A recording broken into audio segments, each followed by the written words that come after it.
Aha. Ty honíš.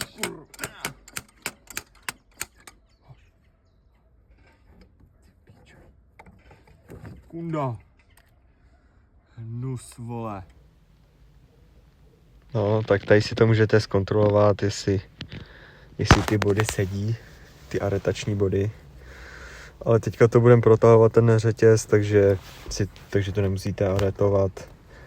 Ale pak si to zkontrolujte, jestli to není skočený třeba o zub, což bych nechtěl, abys to skočil. Máte to rozpojíte, že jo, takhle vylisujete z toho tady ten zmrt. Spojíte s tím ten nový řetěz a pak jenom takhle točíte motorem. A hlavně fakt to nesmí skočit o zub, jo. Prostě opatrně vždycky přitáhnout tu flexipásku, až pak točit. A takhle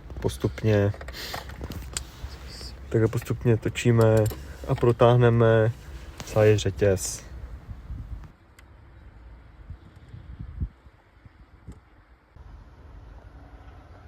Tak jsem to protáhl. Teď už to jenom tady spojit. Vidíme starý řetěz, nový řetěz.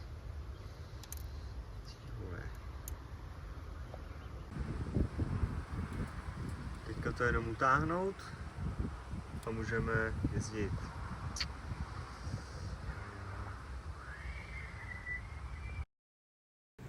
Jo, a takhle to vypadá složený.